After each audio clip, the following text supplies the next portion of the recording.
Sine rule for powers, कि basically powers के लिए साइन रूल क्या होता है।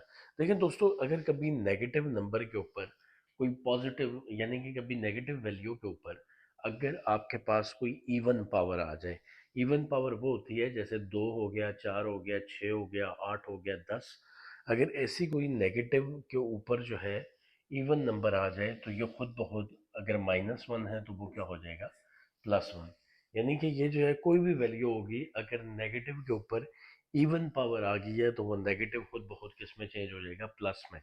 लेकिन अगर नेगेटिव के ऊपर जो है ऑड पावर है, ऑड पावर होती है जैसे 1 हो गया, 3 हो गया, 5 हो गया, 7 हो गया, 9 हो गया, 11 हो गया और 13, अगर ऐसी कोई भी पावर आएगी तो वो जो है आपके पास नेगेटिव नेगेटिव ही रहेगा।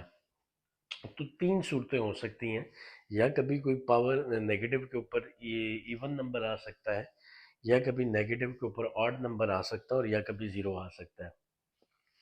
तो अगर कभी भी इवन नंबर आए तो नेगेटिव खुद ब खुद चेंज हो जाएगा पॉजिटिव में, और अगर नेगेटिव के ऊपर जो है कोई ऑड वाली जो है वो पावर आए तो ये चेंज हो जाएगा नेगेटिव में। और अगर ऊपर ज़ीरो आ जाए, ज़ीरो मतलब किसी भी नंबर के ऊपर ज़ीरो आ जाए तो वो हमेशा जो है वो यहाँ पे क्या हो जाएगा, 1 आ जाएगा। यानी किसी भी पावर के ऊपर क्या आ जाए ज़ीरो, तो वो किसके इक्वल आ जाएगा, 1 के।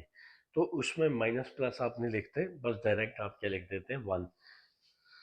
दोस्तों यहाँ पे देखो, अगर कभी आपके ऊपर पॉजिटिव वैल्यू के ऊपर कोई जो है इवन वैल्यू आ जाए, तो पॉजिटिव वैल्यू के ऊपर भले इवन आए या भले ऑड आए, आपने हमेशा इसको क्या लिखना है, प्लस ही लिखना है।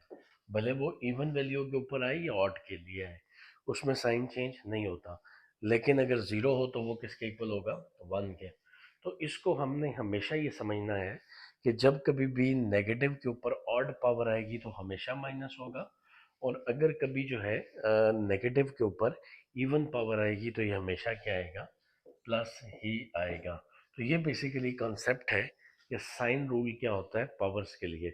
अगर ये आपको सही तरह से समझ आया तो अपने आपको इसका क्वेश्चन बताता हूँ, वो यहाँ पे टिकटॉक पे भी कमेंट पे लिखें, और इसी के नीचे अगर आप यूट्यूब पे ये देख रहे हैं तो उसके ऊपर भी लिखें। अगर -1 की पावर 23 हो तो यहाँ पे इसका जो आंसर है वो क्या आएगा, -1 आएगा या +1।